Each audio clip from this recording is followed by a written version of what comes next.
people, thank you so much for joining me in this video. Peter Obi has come out to say that the coalition between him and Atiku come 2027 is only going to work if it's that the coalition is going to bring an end to bad governance. But if it's not going to bring an end to bad governance, he is not sure that it's going to work. Though a lot of people have been saying that if Peter Obi and Atiku mesh together, that they are going to be able to dethrone Tinubu. But Peter Obi on his own side, he's saying that if any coalition he's going to enter today doesn't bring an end to bad governance, that he's going to stop that coalition.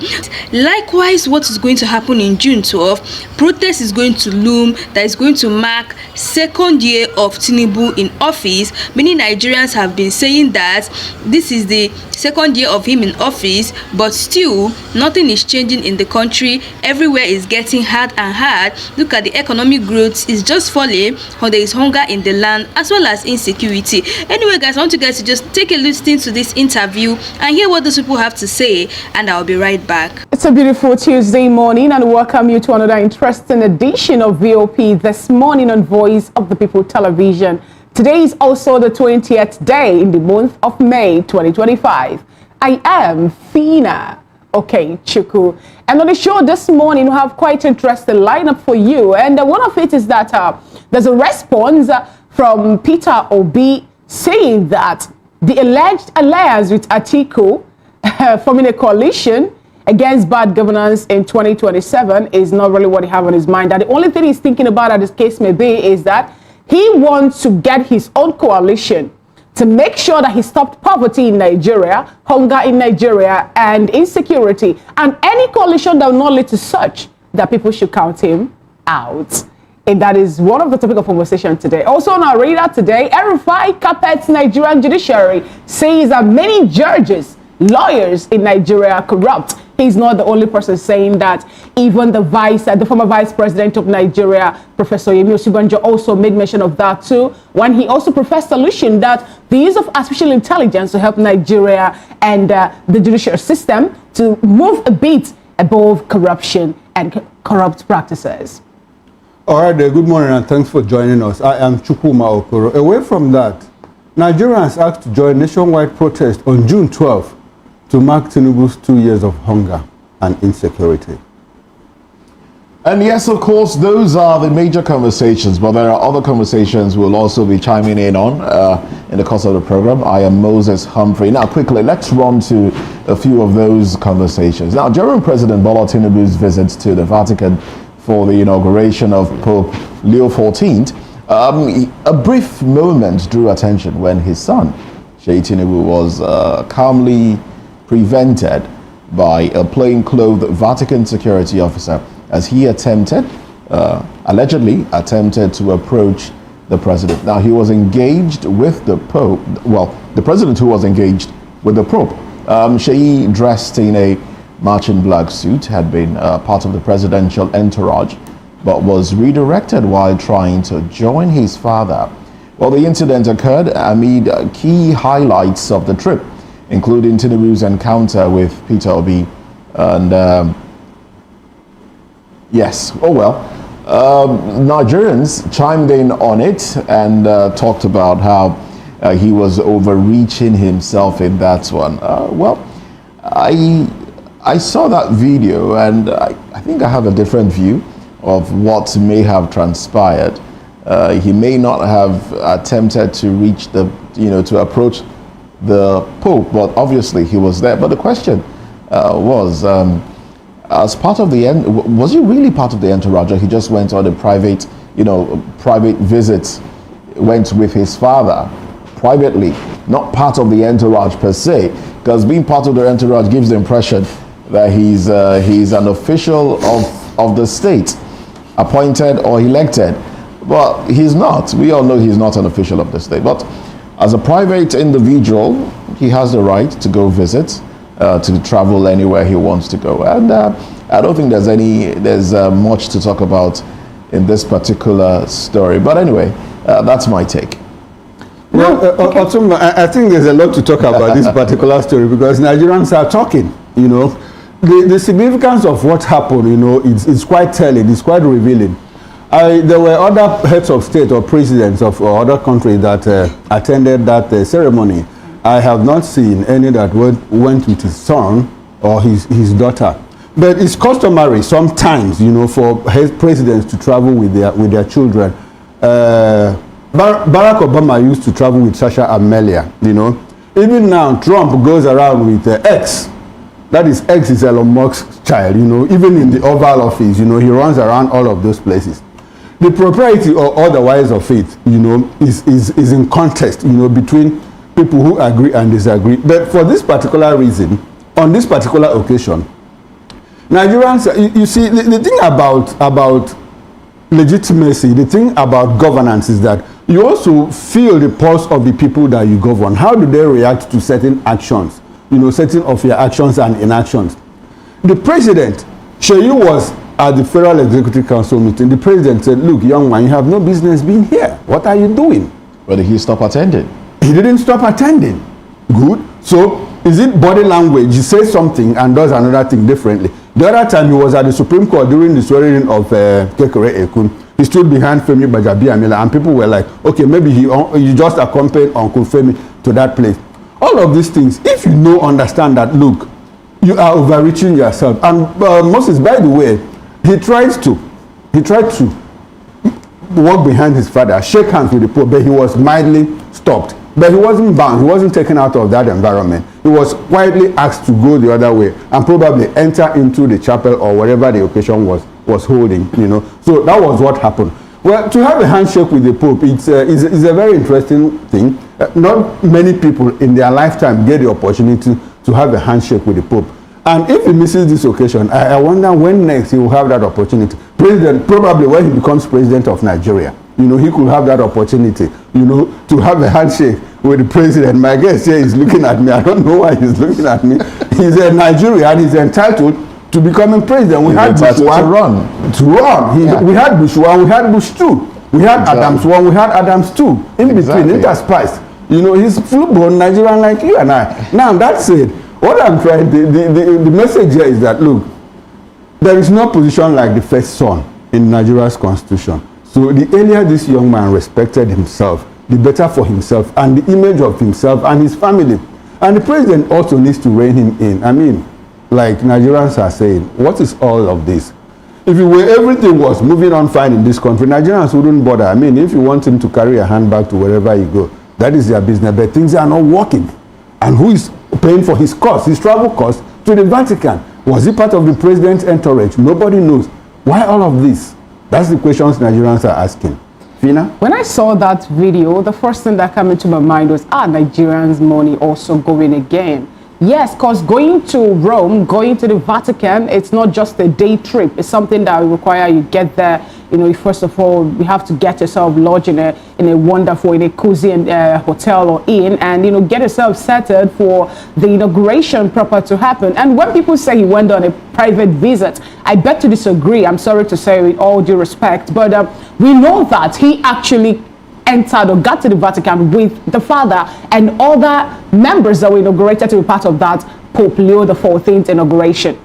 And no one is telling Nigerians how much this particular trip cost. Here is where Nigerians are crying about, hardship. We're here talking about insecurity. We're here talking about so many things. And people are still wasting the taxpayers' money on frivolities. Like, it's becoming one to many, with all due respect again. Have to say that again. Because I can remember the other time, he used the presidential jet to go watch polo. And no one said anything about that. Yes, no one said anything. It was just like media, Nigerians talked about it. Why would that happen? And we did not hear anything come out of that. At the end of the day, you know, you made mention of the FEC meeting that he attended, even the inauguration of the NJC, the new CJN, you know, and all these actually are turning out to be known. They're turning out to be normalcy in Nigeria. No one calls him or talk to the president when things are not going the way it should go. This particular one for me, everything is wrong with it. Some people are saying that we should not politicize it. That we have so many other important things to talk about in Nigeria. We're talking about Sheyi Tinubu going to Vatican. Is he the only person there? Peter Obi was there too. But it's also interesting to know that Peter Obi actually have been going to the Vatican for so long. Some say he was bounced. He was not bounced. He has been going there for so long. He was even among the scholars of, Ocolantes, that was inaugurated when the late Pope was a bishop and all that. But in this particular one, we know that Peter B sponsored the trip. He went there himself. He foot his bill. I've not heard of any business that they say Tinubu is doing that can make him to. Oh, he sits on the board of organizations. So board of organizations. Can he look me in the face and say, Fina, you're a Nigerian, I sponsor my trip to Vatican. The bottom line is, it's possible for him to sponsor himself. No, it's possible, but in this particular one, I believe he didn't sponsor himself. No, it's possible. We don't have that information. So it's possible, but he didn't sponsor because he went with them. If he didn't go out there with them, I believe in myself that he wouldn't have managed to get to where he got. All right, Fena, it's okay. Well, Nigerians are listening. Nigerians are still talking. It is still trending, and we hope that it goes out very soon. And the young man should also rein himself in if the father doesn't do that. Now, the Southeast Caucus in the House of Representatives is calling for the immediate resignation of JAMB Registrar Professor Ishaq Oloyede, following what lawmakers described as a massive failure in the 2025 UTME that disrupted the exams for nearly 380,000 candidates. Led by Honorable Egariwe Ewo, the caucus criticized JAMB's handling of widespread technical issues, saying students across the Southeast were hit hardest. They faulted the board for poor communication, last-minute rescheduling, and clashes with ongoing WAEC exams, adding that the rush to receipt plan has caused unnecessary stress for students and their families. Well, it's a problem. It's a clear and present danger that is facing us within the education sector. There are few takeaways from all of this that has happened or that is still happening. First of all, JAMB admitted, Professor Ishaq Oloyede admitted, look, there was a glitch. It is my error. I take responsibility. That stands him out because we rarely in this climb see people take responsibility for their actions. So it's a good thing that he has admitted and even tried to make amends. Unfortunately, in trying to make amends, he committed another blunder. Why will you just reschedule immediately without giving appropriate notice, proper notice, widespread notice? And I understand that some students also missed the exams. So why will you have to do? Are you in a hurry? Admission, schools open by September, October. And this is just May. So why the hurry? Why the rush? Why all of this hurry? That is the question Nigerians are asking. So that said, is it possible? Some stakeholders are also calling for outright cancellation of that exam. But if you do that, what of the bottom line? Does it affect the bottom line? Are students going to pay another registration fee and all of that? And if you reschedule the exam and write another one completely, how much of that is going to impact on JAMB's bottom line? Have they remitted all that money to the federal government? These are questions that Nigerians are asking. Now, if you talk about, let me talk about the House of Representatives, the Southeast Caucus asking Ishaq Oloyede to resign. I'm not sure that is the right thing to do. Because if you ask Ishaq Oloyede to resign, he shouldn't be the first person to resign. Probably the central bank governor should also resign, the Minister of Finance should resign, the Minister of Defense should resign. Just tell me one sector in this country, is it the electricity, the power minister, should he stay? So who should stay? So it is not about resigning, it is about taking responsibility and making amends so that problems are solved. We don't have that culture of somebody saying, oh, sorry, this is my fault, I step aside. Should we begin now? Should we start now? Should we start with Ishaq Oloyede? And if it does, how many more people will be affected?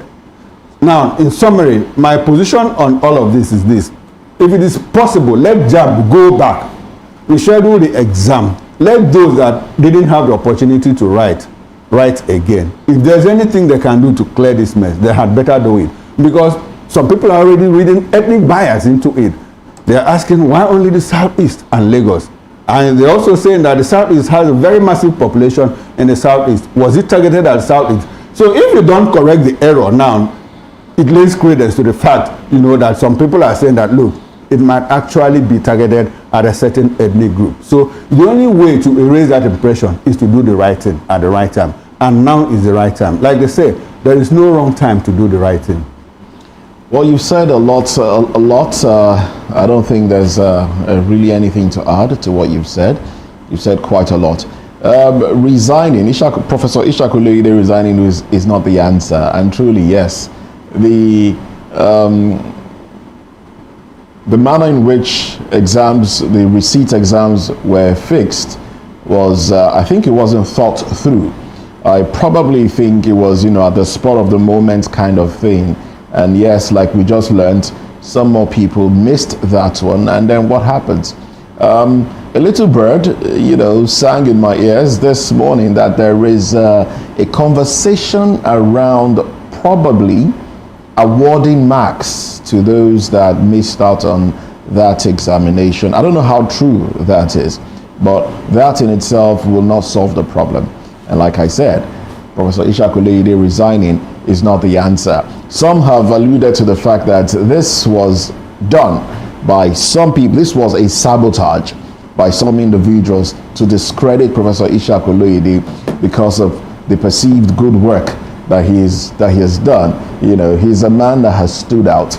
He has shown himself to have integrity, and that we learned has upset some people, and they want him out of the way. So if he resigns based on this, then that will be answers to the prayers of some individuals. Well, I think JAMB, now my concern really is, it's a question I'm going to put out there. Do you think that JAMB has outlived its significance? Personally, I think it has. I think we should move to a point where after you write your senior school certificate examination, you apply directly to the school, the institution you want to go to, as many as you want to apply to. And then if you're given admission, and then you go in. But having a centralized body organize exams, I think we should move away from that, because it just largely just feels like a money-making venture for the government, and it's also depriving people from getting admission. The young lady that passed on, Faith Okpesusi, that Timileyin Okpesusi that passed on, I learned she scored about 286 last year, but because she wasn't given the course that she wanted, she decided to resit, and then in resitting, she was given 140 something, which was lesser, and it was in that frustration that the young lady took her life. Quite unfortunate. But if she had applied directly to the institution, I believe the chance of her getting admission would have been higher. Oh well, that's my take. Talking about applying directly to the institution to write their own exam, I hope you know also that in Nigeria, that you managed to get to 200, which happened to be the Joint Admission and Matriculation Board cutoff mark, does not really determine you gaining admission into any university. Yes, JAMB says when you have 200 as a cutoff mark and above, you can be given admission. But after that JAMB, you have post-UTME to write also in most of the universities in Nigeria. Then some persons might actually score, let's say, 208 something in JAMB, and when they go to apply to write for post-UTME in a university in Nigeria, they won't be able to get to their cutoff mark, and such a person will not really be given admission. Some will be sent to do a different course entirely from what they are applying for. But now what I have to say actually to this regard is, if I guess this is the first time, or rather, yes, we're getting this mass failure, or this number of persons, not getting what should be given to them because of the technical glitches and what Oyolede tagged God disposes, man proposes, and all that, and we will find out that this is just the first time it's happening here in his tenure. So calling for his resignation, for me, I don't really think that that's the way forward, but I believe that JAMB would have extended the time, look inwardly to know what really happened, what led to this glitch or this technical glitch. So my people, like, what is really happening in Nigeria these days? Many people have been complaining. So the worst part of it is that Tinubu is going to make his second year in office, and nothing is going well in Nigeria when it comes to insecurity. Is getting worse day by day. Now take a look at the hunger in the land. Many people are complaining that there's no food, likewise no employment for young youths that just graduated. We take a look at what just happened on JAMB glitch, the JAMB glitch that happened that failed a lot of Southeast candidates. That is enough to tell you that this country has scattered, and the youths are saying that on June 12th they are going to come out and protest about Tinubu's second year in office, and still nothing is going on in Nigeria. Anyway guys, I'm sure you guys listen to this interview. Let me know your thought below, and also if you know you're new to this channel, please don't forget to click the subscribe button, like and share. So guys, thanks for watching.